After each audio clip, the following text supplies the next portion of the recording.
बहुत बहुत शुक्रिया रमाशंकर जी, राजकुमार जी, अशोक जी, कबीर साहब, आकृति जी और नितिन जी। मैं आयोजक को कारण पता है कि मैं क्यों बाद में आया और क्यों पहले चला जाऊंगा, पर यह बेअदबी नहीं थी कि किसी वजह से मैं देरी से आया। ये मेरी फितरत भी नहीं है देर से आने की। तो फिर से आप सभी से क्षमा मांगता हूँ। और बिना तैयारी के अब बोलने की आदत मेरी रही नहीं, तो इसलिए काफ़ी तैयारी करता हूँ। और इस बात की चिंता थी कि कैसे बोल पाऊँगा, लेकिन खैर अभी आ गया हूँ तो बोलना ही है जी। और फ़ोन रख दीजिए, आपका हाथ दर्द करेगा, सुन लीजिए पहले। हाँ हाँ, नहीं आप सुन लीजिए। जो यहाँ इस हॉल में नहीं है उसके प्रति जवाबदेह मत होइए, अभी जब आप हैं उसके प्रति रहिए आप। जो नहीं आया सो नहीं आया। 10 साल हो गए इस मीडिया पर लिखते बोलते हुए, और इस दौरान इसको भीतर से बाहर से परखते हुए और अपने ही बोले हुए को बार बार संदेह की निगाह से देखते हुए कि कहीं कितना इसमें अतिरेक है और जो बोला जा रहा है वो वास्तविकता की कितनी करीब है। हर बार लगता है, और अब ज़्यादा लगता है, कि जो मौजूद ही नहीं है उसके बारे में बोलना बहुत मुश्किल है। मीडिया का जो आकार है वो अब उसके नाम में बचा है। उसका जो काम है वो निराकार हो चुका है, वो है नहीं। अब उसके बारे में मुझे बोलना है। कुछ पत्रकार होते, अच्छी बुरी गलतियां होती तो उनका विश्लेषण किया जा सकता था। क्या ऐसा हो सकता है कि आप क्रिकेट नहीं खेलते हैं फिर भी आप क्रिकेट कहलाएंगे? ऐसा हो सकता है? ऐसा नहीं हो सकता है। लेकिन आप बिना पत्रकारिता किए हुए मीडिया या एंकर कहला सकते हैं। मैं मीडिया की बात जब भी करता हूं तो हमेशा उस मुख्य धारा की बात करता हूं जिसे सरकार और बाजार कई लाख करोड़ रुपए के विज्ञापन देते हैं, आप लोगों की नहीं। इस पेशे को लोकतंत्र की अनिवार्य एजेंसी के रूप में देखा जाता है, जिसे लाखों करोड़ रुपए का विज्ञापन मिलता है। अब तो ये लोकतंत्र का अनिवार्य हत्यारा बन गया है। आज चुनौती ये है कि अगर लोकतंत्र को बचाना है, संवैधानिक मूल्यों को बचाना है, या बचे हुए लोकतंत्र को जिंदा रखना है कि जितना है उतना ही रख लें, तो इस मीडिया से लोकतंत्र को बचाना पड़ेगा। इस दौरान 10 साल, जो 2014 जिसके बारे में प्रधानमंत्री जी ने कहा कि वो तारीख नहीं है, बदलाव का एक युग है। जो अपने पेशे में नहीं दिखी वो चीज है सपना।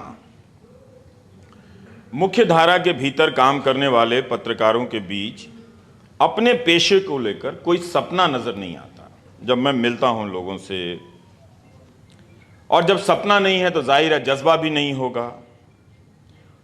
पत्रकारिता का कोई भी मूल्य, कोई भी सपना संवैधानिक मूल्यों और लोकतांत्रिक मूल्यों के बगैर तो हो ही नहीं सकता है। उनके भीतर का पत्रकार होने, अच्छा पत्रकार होने की होड़ या सपना, अब सब कुछ खत्म हो चुका है और सबने तरह तरह के बहाने ओढ़ लिए हैं। जो उनकी मुखरता थी समय समय पर या असमय या आदतन, वो सब अब मिमियाहट में बदल गई है। और ये कोई छोटी इंडस्ट्री की बात नहीं कर रहा हूं, काफी बड़ी इंडस्ट्री है। हजारों की संख्या में लोग इसमें काम करते हैं। काम करने के लिए हजारों की संख्या में लोग पत्रकारिता की पढ़ाई करते हैं। और इन सब की संख्या मिला दें तो ठीक ठाक एक संख्या बन जाती है। फिर भी पत्रकारिता को लेकर इनके बीच कोई सपना नजर नहीं आता मुझे। ऐसा होना चाहिए जैसे कोई बल्लेबाज सोचता होगा कि हमारी बल्लेबाजी या गेंदबाजी इस तरह की होनी चाहिए, गेंद की रफ्तार ऐसी होनी चाहिए, उसका स्विंग ऐसा होना चाहिए। इस तरह का सपना मुझे इस पेशे से जुड़े हुए लोग, पढ़ने वाले लोगों में नजर नहीं आता है। हो सकता है मेरे देखने में कोई कमी हो, और कोई बहस नहीं, कोई आग नहीं। कई बार सोचता हूं कि जो छात्र यूनिवर्सिटी जा रहे हैं पत्रकारिता की पढ़ाई करने के लिए, जब पत्रकारिता ही नहीं बची है, किस लिए जा रहे हैं? जब पेशा ही खत्म हो गया है तो सिलेबस में उस पेशे के बारे में पढ़कर अब वो क्या करेंगे? चिंता होती है। नौजवान लोग हैं, हम अपनी उम्र में फिर भी अवसर हमें मिल जाते थे कुछ ना कुछ करते रहने की। और जब ये पत्रकार घर जाते होंगे या घर से दफ्तर आते होंगे तो क्या बात करते होंगे? कौन सी ऐसी खबर लेकर आते होंगे जनता की, जिसे रिपोर्टर लेकर दौड़कर संपादक के पास जाता होगा, और संपादक दौड़कर उसको लेकर जनता के बीच, अपने पाठकों के बीच जाता होगा? क्या सोचकर वो घर से दफ्तर के लिए निकलता होगा, और रात को जब घर के लिए चलता होगा तो किस स्टोरी के बारे में क्या सोचता होगा कि किसे बनाकर उसे पत्रकार होने का आज सुख मिला है? इसका हम सबको अनुभव हुआ था, इसलिए इसकी बात कर रहा हूं। जब हम इस पेशे में आए थे तो दूसरे चैनल के पत्रकारों से भी इस तरह की बातें हुआ करती थी कि तुम्हारी स्टोरी में वो एंगल छूट गया था, हमारी स्टोरी ज़्यादा करेक्ट है तुमसे, तुमने गलत सोर्स से बात की है, तुम्हारा लेकिन शॉट अच्छा था, तुम्हारा कैमरामैन अच्छा है, पर हमारे चैनल के कैमरामैन अच्छे नहीं हैं। तो इस तरह की बातें होती थी। और जब कैमरामैन से बात होता था तो वो बताया करते थे कि आपके विजुअल में साउंड की क्वालिटी अच्छी नहीं थी। तो कुछ होने का या हो जाने का एक सुख था, अभ्यास था, जिसे हम लगातार कर रहे थे। अब ये सुख समाप्त हो गया, और समाप्त किया मीडिया ने ही, पत्रकारों ने मिलकर और इसके मालिकों ने। जिस मीडिया में सपना ही ना हो, जिसके भीतर अपनी रिपोर्ट को लेकर किसी तरह की प्रतिस्पर्धा ना हो, वह कुछ भी हो, कारोबार नहीं हो सकता है। आज की तारीख में आप गोदी मीडिया के चैनलों में प्रोडक्ट के आधार पर फर्क करना चाहें तो आप नहीं कर पाएंगे। इनके बीच ही मीडिया होने या एक दूसरे से अच्छा होने की प्रतिस्पर्धा समाप्त हो गई है, मगर इनका बिजनेस चल रहा है। इस पर लंबी बातचीत हो सकती है कि किस तरह बाजार का विज्ञापन, कॉरपोरेट का पैसा, नफरत फैलाने की और लोकतंत्र की हत्या करने की इस इंडस्ट्री में लग रहा है। पहले मीडिया बहाना बनाया करता था जब उस पर सवाल उठते थे कि आपका कंटेंट बहुत खराब है, तो एक बहाना था कि दर्शक ही ऐसे हैं, टीआरपी नहीं आती है तो हम टीआरपी के लिए वैसे करते हैं, जीने के लिए। लेकिन अब मुकेश अंबानी को तो इसकी मजबूरी नहीं है, उनके पास तो बहुत पैसा है। टीआरपी से कितना पैसा आता है? 20 करोड़, 25 करोड़। इसके लिए भी उनके चैनलों की क्वालिटी, अगर पैसा कारण था तो मुकेश अंबानी का चैनल सबसे अच्छा होना चाहिए था, पर उसी चैनल पर उनका एंकर बैठ के बोलता है परमानेंट सॉल्यूशन होना चाहिए। तो ये सब बहाना भी अब समाप्त हो गया है, मीडिया ने उसे उतार दिया, और एक ऐसा मॉडल विकसित हुआ है जिसे देखकर कोई भी अब आश्वस्त नहीं हो सकता कि हमारा लोकतंत्र सुरक्षित है। यही वो मीडिया है जो 2014 के पहले नागरिक पत्रकारिता की बात करने लगा था, सिटीजन जर्नलिज्म के नाम से।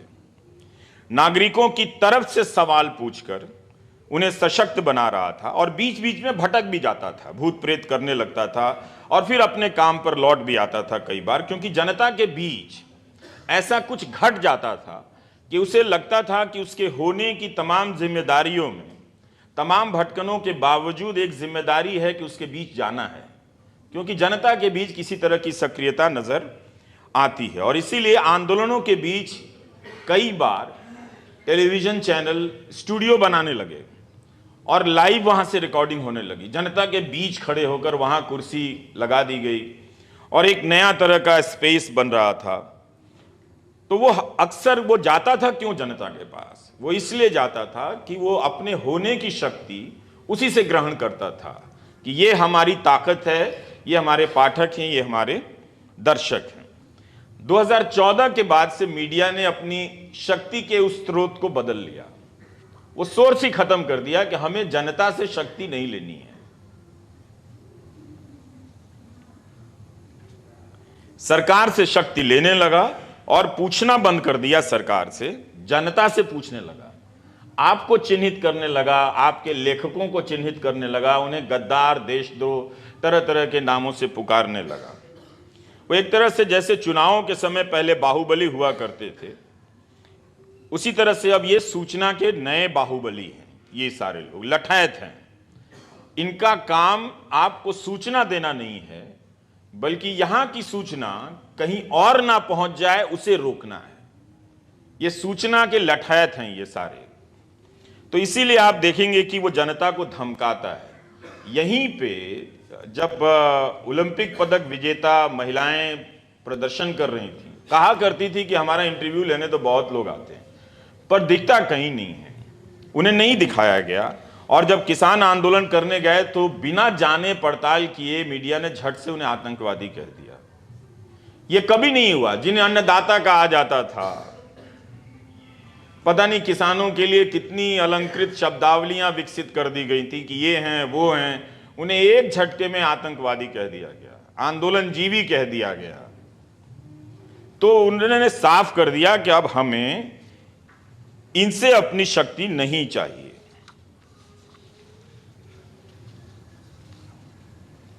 तो जब मीडिया जनता का ही विरोधी हो जाए, विपक्ष का विरोधी हो जाए, तो उससे उम्मीद करना कि वह किसी तरह से संविधान का पालन करेगा, अपने खाली समय को बर्बाद करना है, मैं तो नहीं करता।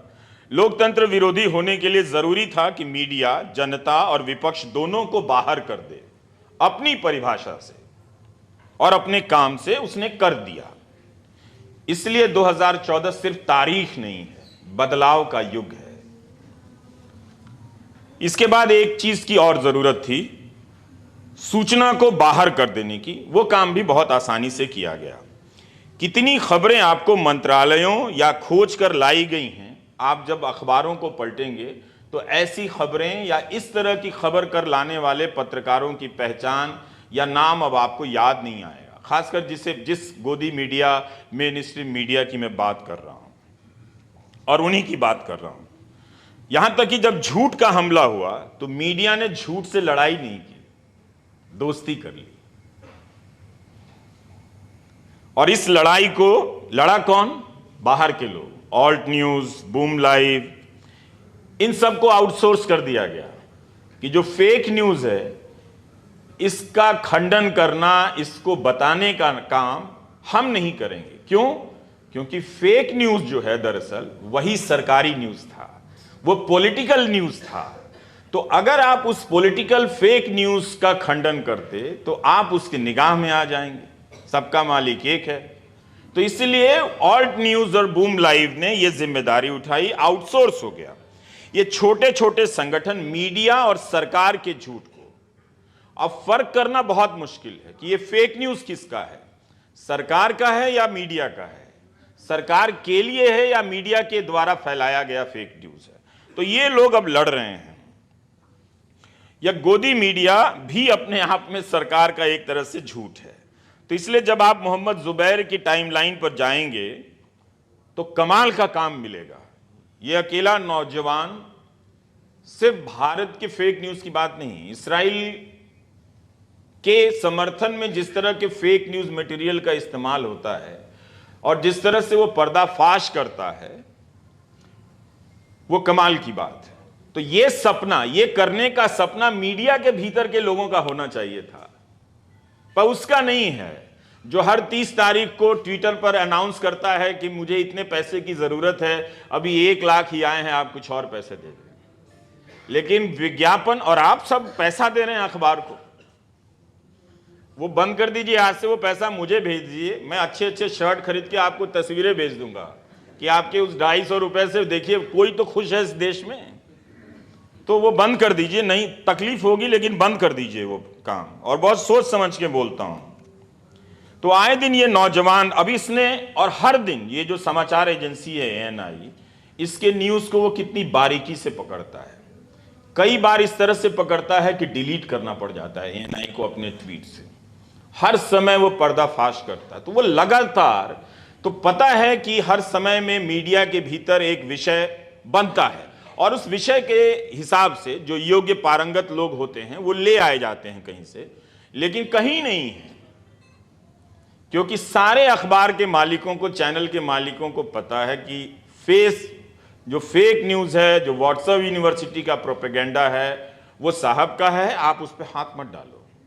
ये काम करना आपका नहीं है, बल्कि हो सके तो उसी में से लेके कुछ अपनी शाम का डिबेट निकाल लो। तो आज मीडिया के झूठ से लड़ने के लिए एक मीडिया चाहिए, अपने दम पर आपको ही खड़ा करने की जरूरत है। इसीलिए कहा कि जो मौजूद नहीं है, जिसका अस्तित्व नहीं है, जो भारत में है ही नहीं, उस मीडिया पर बोलना कितना मुश्किल है। गोदी मीडिया के पत्रकारों ने अपने भीतर के पत्रकार की पहले हत्या की। यह बहुत जरूरी था कि पहले अपनी संवेदनाओं को, अपने पेशेवर क्षमता को, कौशल को वो मारें, तभी वो काम कर सकते थे। अब वो काफी दूर निकल आए हैं। हम सबको पत्रकारिता में पढ़ाया गया कि कुछ नहीं तो 5 W याद रखना, who, what, when, why, where. अब इसकी जगह एक ही W है, व्हाट अबाउटरी का, उसी से ये काम चलाते रहते हैं। तो इसकी आड़ में वो अपने झूठ को सच साबित करता है और इसने खुद को खबरों से, सूचनाओं से विहीन कर लिया है। लोकतंत्र को जनता और विपक्ष से विहीन कर दिया है। इस मीडिया के स्क्रीन पर विपक्ष और जनता अब नजर नहीं आती है। इसकी खबरों का अब एक ही चेहरा है, प्रधानमंत्री नरेंद्र मोदी। सुंदर चेहरा है। इस चेहरे के बगैर उसके पास कोई और सूचना नहीं है। एक नई तरह की सूचना गढ़ी गई ताकि लोगों को पता न चले कि सूचना गायब है। इन 10 वर्षों में प्रधानमंत्री की लोकप्रियता अलग अलग राज्यों में घटती भी रही, बढ़ती भी रही, लेकिन उनके प्रति गोदी मीडिया एक समान से निरंतर निष्ठावान बना रहा, क्योंकि वह उनमें समाहित हो चुका है। वही उनके संपादक हैं, वही उनके समाचार हैं, वही उनके विचार हैं, वही उनके प्रचार हैं। आप सभी आचार हैं और बेकार हैं। इस मीडिया में आप मोदी, बीजेपी, आरएसएस, बजरंग दल सबके गुण देख सकते हैं, मगर विपक्ष आता है तो मरियल सा बताता है, उसका उपहास उड़ाता है, विपक्ष के सवालों को कभी जगह नहीं देगा, अदानी और पुलवामा को लेकर कभी सवाल नहीं करेगा, और इस तरह से दिखाता है कि वो दिखाई ना दे, उनका काम नजर ना आए, उन्हें जो भी समर्थन मिल रहा है उसे रिजेक्ट करता है। राहुल गांधी, आदित्य ठाकरे, तेजस्वी यादव, ये सब 50 के आसपास और उससे नीचे के नेता हैं उम्र के हिसाब से। तो ये नई पीढ़ी के नेता थे। इन्हें जोकर बनाकर पेश करेगा, इन्हें करप्ट बनाकर पेश करेगा। उस देश में जहां युवा नेताओं की बात होती है, वहां इन युवा नेताओं को नहीं दिखाएगा, बल्कि 70 साल के नेता को युवाओं के नेता के रूप में लगातार पेश करता है। उनके काम करने के घंटे का प्रचार करेगा, उनसे सवाल नहीं करेगा।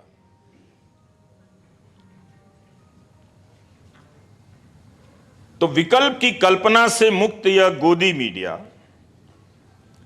मोदी का संकल्प ले चुका है। वह उनकी पूजा भी करता है और अपने दर्शकों से उनकी पूजा भी कराता है। एक एंकर जोड़कर बता रहा था कि प्रधानमंत्री 100 घंटे काम कर सकते हैं, तो युवा 70 घंटे काम क्यों नहीं कर सकते? देश में बेरोजगारी है, काम नहीं है, कम सैलरी की नौकरी है, लेकिन यह उपदेश दे रहा है कि आप 70 घंटे काम क्यों नहीं कर सकते? जैसे सभी को काम मिल गया है, बस युवाओं ने काम में मन लगाना छोड़ दिया है। वो दफ्तर नहीं जा रहे हैं, वो छुट्टी पे घर बैठे हुए हैं।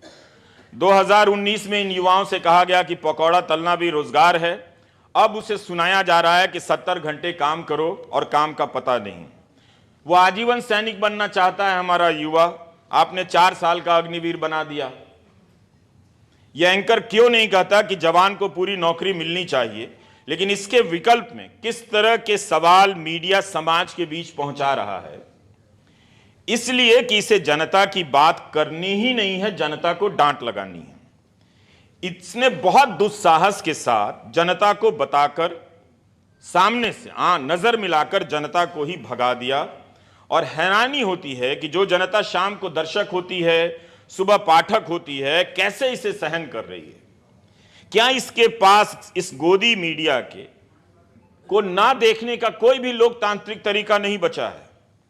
भारत के लोकतांत्रिक इतिहास में मीडिया समय समय पर कभी स्वतंत्र रहा, कभी नहीं रहा, कभी आधा रहा, कभी गुलाम रहा, मगर इसका पाठक कभी भी गुलाम नहीं था, इसका दर्शक कभी भी गुलाम नहीं था। वह एक स्वायत्त संस्था थी दर्शकों और पाठकों की। मगर अब पाठक और दर्शक होने की स्वायत्ता ही समाप्त हो गई है। जिस तरह से पत्रकारों ने अपने भीतर के पत्रकार की हत्या कर दी, उसी तरह इन दर्शक और पाठकों ने अपने भीतर के दर्शक और पाठक की हत्या कर दी। उसकी जगह धर्म को बिठा लिया है। ऐसा नहीं है कि उनके भीतर संवेदनाएं नहीं हैं, बिल्कुल हैं, मगर उनकी जगह किसी की हत्या पर खुश होने, किसी समुदाय के परमानेंट सॉल्यूशन की बात करते हुए गर्व करने की एक नई संवेदना आ गई है। तो जो गोदी मीडिया और उसके पाठक और दर्शकों का संबंध है, इस पर गहराई से और आप विद्वानों को अध्ययन करना चाहिए। यह केवल राजनीतिक ही नहीं, मनोवैज्ञानिक संबंध भी है जो विकसित हुआ है। अब वह सही खबर नहीं पढ़ सकता। जब तक गलत खबर नहीं पढ़ेगा तब तक मानेगा ही नहीं कि उसने जो खबर देखी है वो सही है। गोदी मीडिया नहीं देखने की कई बार मैं बातें करता हूं। क्या आपको लगता है कि इतना आसान है कि कोई गोदी मीडिया ना देखे? यह तो वैसे ही है जैसे किसी रील्स देखने वाले को आप समझा रहे हैं कि तुम रील्स मत देखो। यह एक ऐसी आदत है जिससे बाहर आना सभी के बस की बात नहीं होती है। आप धर्मनिरपेक्षता से सांप्रदायिक बहुत आसानी से हो सकते हैं, लेकिन सांप्रदायिकता से धर्मनिरपेक्ष होने में या मानव होने में, मानवीय गुणों से अपने आप को उस पर लाने में बहुत ही असाध्य प्रक्रिया है। यह सबके बस की बात नहीं है। जो एक बार सांप्रदायिक होता है वो बहुत लंबे समय के लिए सांप्रदायिक होता है, और जो सांप्रदायिक होता है वो उसके साथ साथ हत्यारा भी होता है। अगर हत्यारा नहीं होता है तो हत्या का समर्थक होता है। तो इतना आसान नहीं है कि आप उससे एक झटके में कह दें कि तुम गोदी मीडिया मत देखो। वो क्या करेगा, वो कैसे जिएगा, उसे अब जीना भूल गया है वो। जब तक गोदी मीडिया के खिलाफ नागरिकों का आंदोलन नहीं होगा, लोग घर घर जाकर नहीं समझाएंगे, तब तक भारत को लोकतांत्रिक और लोकतंत्र के लिए खड़ा होने वाला मीडिया नहीं मिलेगा। भारत की लोकतंत्र की यात्रा में मीडिया की अच्छी भूमिका रही है, जिसे हम प्रेस के रूप में जानते थे। विभाजन की आग में घी डालने में भी इसकी भूमिका रही है, तभी गांधी जी ने अखबार ना पढ़ने की सलाह दी थी। अखबारों की विभाजनकारी खबरों पर टिप्पणी बहुत लोगों ने की है, लेकिन कई बार सोचता हूं कि 1947 के आसपास उन सांप्रदायिक संपादकों और पत्रकारों का आगे चलकर क्या हुआ, पत्रकारिता में भी और पत्रकारिता के बाद वे क्या करने लगे, किस तरह से समाज में स्थापित हुए, इसकी जब कल्पना करता हूं तो जिज्ञासा होती है कि जानूं जरा कि जिन लोगों ने 1947 के समय में इस तरह की सांप्रदायिक खबरें उठाई, उड़ाई, छापी, और जिसके नतीजे में कई जगहों पर दंगे हुए और कई बार सरदार पटेल की झुंझलाहट भी मिलती है, देखने को, पढ़ने को मिलती है, तो क्या हुआ उन लोगों का क्या हुआ? क्या वो राजनीति में सुरक्षित हुए, समाज में प्रतिष्ठित हुए? इसका जवाब मुझे नहीं मिलता है, शायद किसी और के पास हो। लेकिन उसी दौर में सांप्रदायिकता का विरोध करने वाले थोड़े पहले गणेश शंकर विद्यार्थी दंगों के बीच ही मारे गए। लेकिन ये सवाल फिर भी रह जाता है, तो भारत की पत्रकारिता में सांप्रदायिकता का अंश तो रहा है, मगर आज जो है वो अलग है। अब सांप्रदायिकता ही पत्रकारिता है। आप सांप्रदायिकता के बगैर पत्रकारिता की कल्पना नहीं कर सकते हैं। अगर आप सांप्रदायिक नहीं हैं, मुसलमान से नफरत नहीं करते हैं, तो फिर गोदी मीडिया में आप क्या करते होंगे, कैसे अपना दिन बिताते होंगे? यह भी सोचने की बात है। आपकी क्या वहां कोई जगह हो सकती है? तो आज पत्रकार होने के लिए सांप्रदायिक होना और एंटी मुस्लिम होना पहली शर्त है। और जब आप सांप्रदायिक हो गए तो आप किसी भी तरह से लोकतांत्रिक और संवैधानिक नहीं हो सकते। वो संभावना आपके भीतर ही खत्म हो गई, वो किसी संस्थान से पैदा नहीं की जा सकती है। और हिंदू मुस्लिम का मैं इस्तेमाल नहीं करता, मैं अक्सर एंटी मुस्लिम का इस्तेमाल करता हूं, क्योंकि अब सब एक तरफा है। तो जब पत्रकारिता सांप्रदायिक हो जाए, उसके भीतर के लोग भीड़ की हत्या पर जश्न मनाने लग जाएं, क्या आप उसे संविधान का पाठ पढ़ा सकते हैं? आज के गोदी मीडिया में हर तरह की बुरी आत्मा प्रवेश कर गई है। एक जो अच्छी आत्मा थी, संविधान की आत्मा, वो मीडिया से बाहर कर दी गई है। अब मीडिया पर छापा पड़ता है तो वो मीडिया के लिए चिंता की बात नहीं। बहुत से एंकर इसकी निंदा अब नहीं करते हैं। न्यूज क्लिक पर छापे को लेकर या केरला के मीडिया वन चैनल पर जब प्रतिबंध लगा, एनआईए का केस था, तो कितने चैनलों ने इस पर बहस की? वो करेंगे भी नहीं। अब हिसार शर्मा को लेकर एक सांसद ने नाम ले लिया कि चीन से पैसा ले रहे, कहीं कोई प्रमाण नहीं है। और उस पर मुख्य धारा के गोदी मीडिया ने उस पर बहस भी कर दी। अभिसार खुद पत्रकार है, तो अब पत्रकार को उस मीडिया से लड़ना पड़ रहा है अपने अस्तित्व को बचाने के लिए। तो आम नागरिक की क्या हालत होगी आप समझ सकते हैं। तो हमें नहीं मालूम था कि इनके धार्मिक मूल्यों और सांस्कृतिक मूल्यों के बीच में इस तरह का मीडिया मूल्य बचा हुआ है। वो ऐसे मीडिया के दम पर अपने धार्मिक और सांस्कृतिक प्रदेश या राष्ट्र की कल्पना करते हैं, पर अब तो नजर आता है। तो अगर आप पत्रकारिता करेंगे, अगर आपको लगता है कि आप सांप्रदायिकता के बगैर पत्रकारिता करना चाहते हैं, तो आपको इस मीडिया से भी दिन रात लड़ना पड़ेगा, और लड़ते हुए ही आप पत्रकारिता कर सकते हैं। फिर भी वो आपको देश का दुश्मन बताएगा। यानी इस मीडिया में पत्रकार के लिए भी अब जगह नहीं। प्रेस क्लब में नोएडा के कितने चैनल समर्थन में गए होंगे, अब किसी कोई तो नहीं गया होगा। तो अब बहस ये सब होती नहीं है। गोदी मीडिया के मूल्यों का भी अब संहार कर रहा है। उसके जो संवैधानिक सुरक्षा चक्र हैं, कानून में बदलाव हो रहे हैं, उस पर भी वो बहस नहीं करता, उसे तोड़ रहा है। तो अगर आप आम आदमी की अब हालत ये हो गई है कि हर दिन मुझे 50 मैसेज आते हैं कि आप नहीं करेंगे तो कौन करेगा। क्या मैं सारे अखबारों का विकल्प हो सकता हूं, सारे चैनलों का विकल्प हो सकता हूं? जाहिर है नहीं हो सकता हूं। और मुझे हर किसी को हर दिन की शुरुआत में ही हर 50 से 100 लोगों की उम्मीदें तोड़नी पड़ती है, बड़े बड़े अक्षरों में लिखकर बताना पड़ता है कि हाँ मैं ही हूं और मैं नहीं करूंगा। ये मैं नहीं कर सकता हूं क्योंकि इसके करने की अपनी एक पेशेवर प्रक्रिया होती है, जिसके पास मेरे पास संसाधन नहीं है। जो चैनल चल रहे हैं, जो अखबार चल रहे हैं, ये उन्हीं को करना है। और अगर वो नहीं कर रहे हैं तो आपको ये स्वीकार कर लेना पड़ेगा कि अब ये जो भी अवसर है कि अपनी बात कहीं पहुंचा जाए, वो समाप्त है, वो मृत प्राय है। ये रोज मैं करता हूं। और आम आदमी क्या कर रहा है, अब जब प्रदर्शन करने निकलता है तो वो एक पोस्ट बनाता है, उसी पोस्ट को सैकड़ों दर्जनों पत्रकारों के ट्विटर हैंडल पर पोस्ट करता है, कोई नहीं सुनता है, उसकी कोई नहीं सुनता है। तो पहले होता था कि मीडिया आदमी के पास चलकर जाता था, अब आदमी मीडिया के पास चलकर जा रहा है, तब भी कोई नहीं सुन रहा है। 2019 में ऑस्ट्रेलिया की केंद्रीय जांच एजेंसी ने एबीसी न्यूज चैनल पर छापा मारा और एक पत्रकार के घर भी छापे पड़े थे। तो क्या हुआ था कि इसके विरोध में वहां के जितने भी क्षेत्रीय अखबार थे, कम प्रसारण वाले, और राष्ट्रीय अखबार थे, अधिकतम प्रसारण वाले, इन सब ने अपने पहले पन्ने पे कुछ काट-पीट लगा दिया काले रंग से, जो लिख के उस पे काली स्याही लगा दी कि जिससे आप पढ़े नहीं। विरोध में सारे अखबारों ने किया था और टीवी चैनलों पर विज्ञापन चला था कि जब सरकार आपसे सच छुपाना चाहती है तो वो क्या है जो छुपाना चाहती है। इस तरह से चला था उस देश में। हम मदर ऑफ डेमोक्रेसी, क्या हमारे यहां चल सकता है? नहीं चल सकता है। तो और इन पत्रकारों ने रिपोर्ट क्या की थी? रिपोर्ट ये थी कि अफगानिस्तान में ऑस्ट्रेलिया की सेना ने किस तरह से युद्ध के नियमों को तोड़ा है और युद्ध का अपराध किया है। क्या आप आज के भारत में इस तरह की स्टोरी की कल्पना कर सकते हैं? नहीं कर सकते हैं। और इससे वहां के जो प्रधानमंत्री थे उस वक्त, नाम भूल रहा हूं, लिख कर लाया था कहीं, स्कॉट मॉरिसन, बड़ी दिक्कत हो गई उनकी।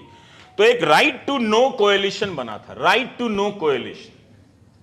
हमारे यहां right to know, RTI, right to information कानून है, उसकी दुर्दशा आप जाकर देख लीजिए कि क्या हो गई। उस कानून का भी इस्तेमाल सूचना हासिल करने के लिए ये लाखों करोड़ के विज्ञापन वाले मीडिया में आपको एक दो पत्रकार ही मिलेंगे, वो भी अखबार में मिलेंगे। तो जो आरटीआई का कानून लाया गया, जिसका सबसे ज्यादा इस्तेमाल पत्रकारों को करना था, उन्होंने ही सबसे कम किया। 2014 के पहले कुछ हुआ होगा, 2014 के बाद तो अब करते भी नहीं है, और कोई करके लाता है तो भी 5 मिनट है, वो काफी है, हो जाएगा, खत्म।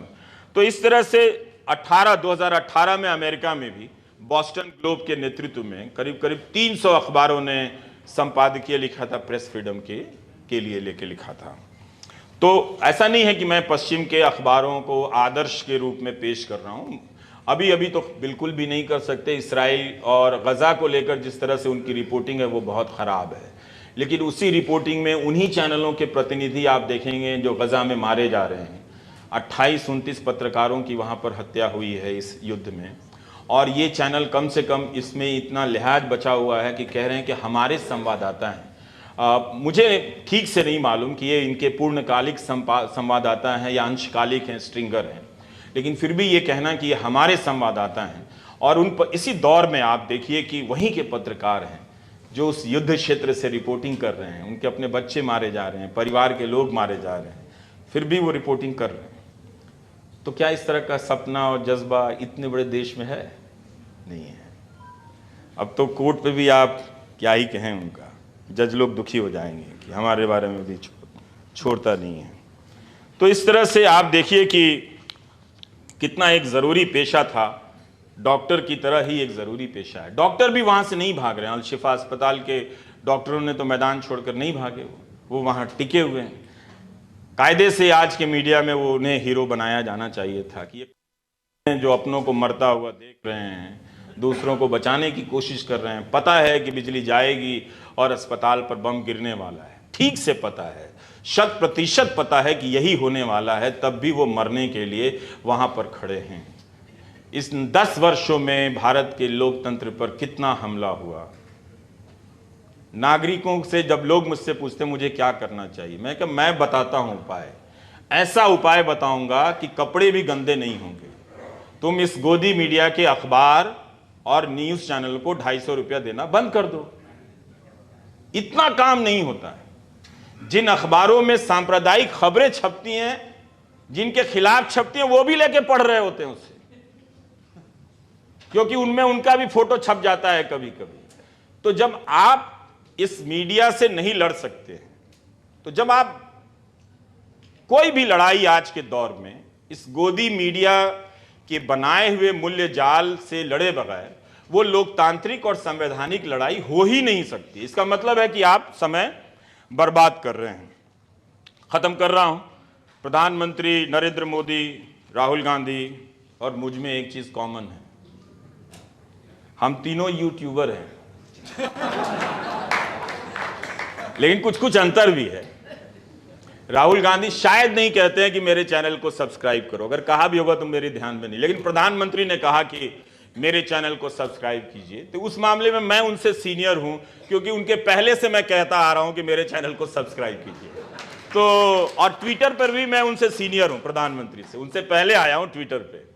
तो खैर, अब उनके समर्थक मेरा मजाक उड़ाते थे कि ये ट्विटर पे मांग रहा है और सब्सक्राइबर ढूंढ रहा है, इसको नौकरी से नहीं। देखिए, पत्रकार खुश है पत्रकार की नौकरी जाने से, तो हम यहां तक आ गए हैं। लेकिन वो जब उन्होंने सब्सक्राइबर मांगना शुरू कर दिया तो मैंने कहा चलो, एक मामले में तो मेरी जीत हुई, कम से कम मुझे फॉलो कर रहे हैं और ठीक से अच्छे के लिए फॉलो कर रहे हैं। तो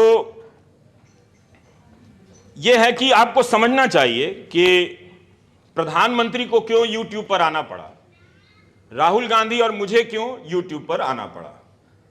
दोनों के कारण अलग हैं। प्रधानमंत्री के पास अगर बाजार का मीडिया उसे छोड़ ही दीजिए, बेहिसाब दूरदर्शन के तमाम चैनल हैं, आकाशवाणी के तमाम चैनल हैं, इसके बाद भी उन्हें यूट्यूब पर जाकर कहना पड़ा कि आप हमें सब्सक्राइब कीजिए।